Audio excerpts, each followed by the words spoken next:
wabarakatuh. Perkenalkan, nama saya Febrianti Safrudin. Di sini saya akan menjelaskan terkait topik program makan siang gratis menimbulkan pro dan kontra di masyarakat. Anggaran awal program makan bergizi gratis untuk tahun 2025 adalah 71 triliun yang dikelola oleh Badan Bergizi Nasional. Namun, anggaran ini dapat membengkak sehingga sekitar 140 triliun hingga akhir tahun 2025 dan dapat mencapai sampai 400 atau 500 triliun dalam 5 tahun mendatang, tergantung pada penyesuaian biaya per porsi dan jumlah penerima manfaat.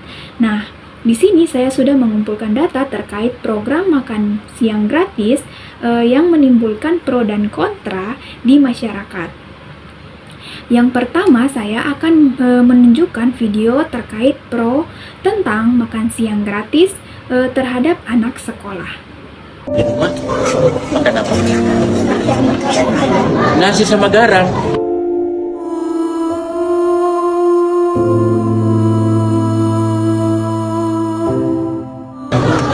Bapaknya kerja di mana? Rongsokan juga ya. Ingat bapaknya nggak atau mamanya? Ingat kenapa? Kenapa diingat mamanya, bapaknya? Sama mama yang tidak makan. Mama sama tidak makan. Ya, buka dulu.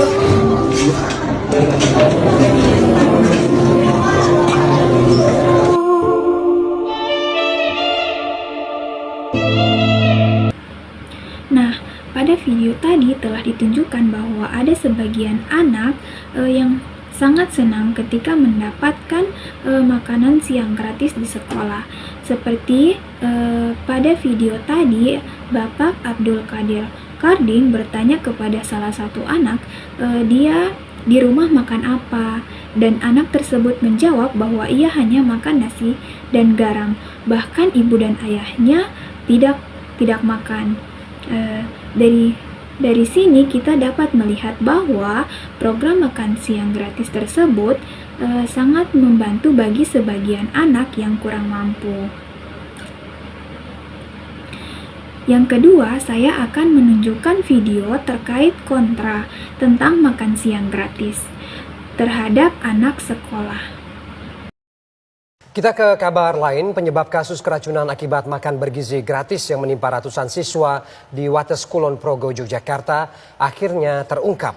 Berdasarkan hasil uji laboratorium terhadap sampel makanan dan siswa, keracunan tersebut diakibatkan makanan yang terkontaminasi bakteri. Dinas Kesehatan Kulon Progo menyatakan menu makan bergizi gratis yang membuat ratusan siswa di Wates keracunan positif terkontaminasi bakteri.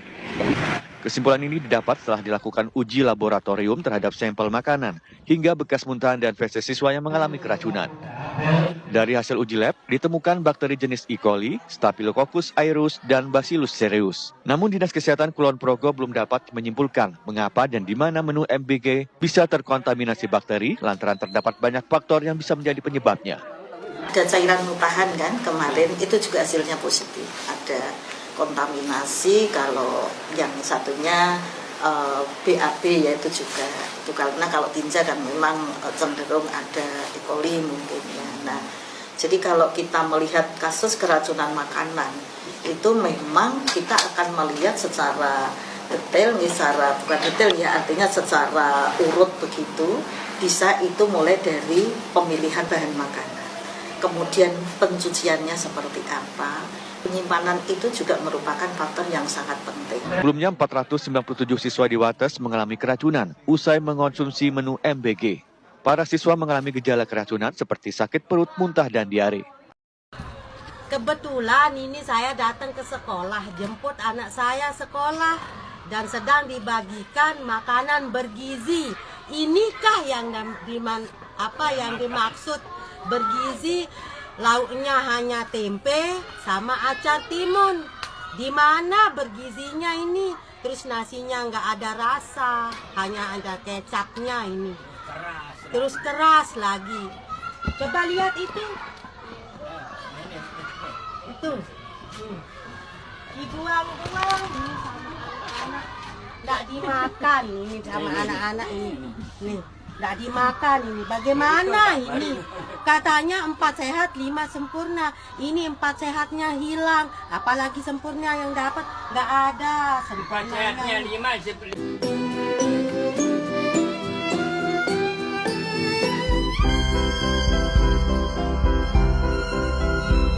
Di SMP 2 Kepanjen, sejak program ini jalan, kantin sekolah langsung sepi. Ibu kantin yang biasanya jual 70 mangkok mie sehari, sekarang cuma laku 25 guys. Bahkan ada makanan yang sama sekali nggak terjual. Kalau dari kemarin pertama kali dikasih tahu ada makan gratis itu dampaknya besar Mbak. Soalnya biasanya habis sekian, kemarin sama sekali seberapa pun nggak ada. Kemarin, maaf ya, kemarin cuma 25 mangkok. Biasanya berapa Bu? Ya paling banyak ya, satu hari ini saya banter 5 kilo mie itu loh, kurang. Berapa porsi Bu? Kalau berapa porsinya jadi 50 mangkok lah, jadi 70 bisa jadi, dilihat dari banyak kecilnya anak-anak beli gitu kadang-kadang. Satu mangkok berapa Bu harganya? 5.000. Anak-anak bilang udah ada makan gratis, jadi nggak perlu lagi ke kantin. Kemarin anak-anak ya, tak tanya, saya kan paling deket dengan anak-anak. Kok nggak namburi sih gitu, saya apa Bu mau dapat gratisan ate mangan namburi gitu, ngapain bayar kalau ada yang gratisan, bilangnya seperti itu. Oh oke, saya bilang gitu. Tapi mohon maaf kalau seperti ini terus dampaknya kantin apa ada gantinya dari pemerintah? Program ini tuh emang bikin murid pada senang ya Cak. Tapi gimana sih nasib ibu kantin ini? Apa bakal ada solusi dari pemerintah? Pada video pertama, terdapat 497 siswa keracunan setelah santap makanan bergizi gratis yang diakibatkan oleh makanan yang terkontaminasi oleh bakteri. Kemudian pada video kedua, seorang wali murid siswa komplain terkait makanan bergizi gratis. Wali murid tersebut komplain tentang lauk dan nasi yang tidak sesuai dan banyak siswa yang tidak memakan nasinya. Kemudian pada video ketiga, seorang siswa membuat video bahwa makanannya terdapat ulat. Kemudian pada video keempat menunjukkan keluhan terkait menurunnya pendapatan ibu kantin di sekolah karena adanya makanan bergizi gratis. Dan kemudian inilah tanggapan Bapak Presiden Prabowo Subianto terkait anak-anak yang mengalami keracunan pada makanan bergizi gratis dan juga alasan mengapa Bapak Presiden Prabowo Subianto mengadakan makanan bergizi gratis.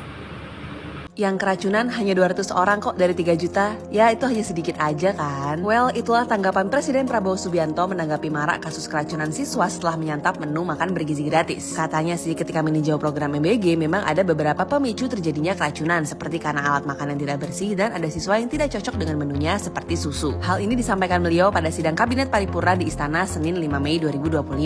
Yang keracunan sampai hari ini dari 3, sekian juta, kalau tidak salah di bawah 200 orang. Yang rawat inap hanya 5 orang.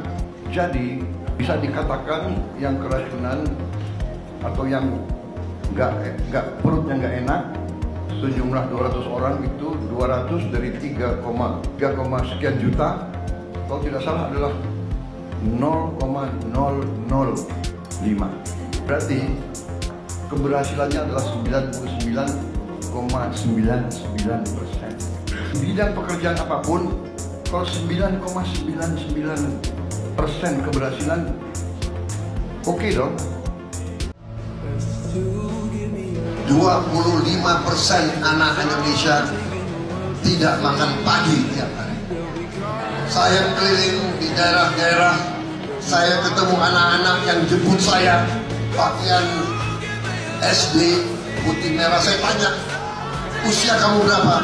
Pikiran saya, anak ini usianya 4 tahun. Badannya adalah badan anak 4 tahun. Tapi ternyata usianya 10 tahun. Ya. Mari bersama kita hilangkan kelaparan dari bumi Indonesia. Tidak boleh ada anak-anak yang tidak makan pagi. Tidak boleh ada anak-anak yang lapar. yang stunting. Tidak boleh ada bangsa Indonesia yang lapar. Tidak boleh. Saya tidak gentar untuk memperjuangkan rakyat saya. Saya tidak gentar. Nah, dari pro dan kontra ini menunjukkan bahwa setiap kebijakan pasti ada sebagian masyarakat yang bisa menerima dan ada juga masyarakat yang keberatan. Dan harapan saya agar pemerintah dapat memperhatikan bagaimana kebersihan dan pengelolaan makanan bergizi gratis agar tidak menimbulkan korban.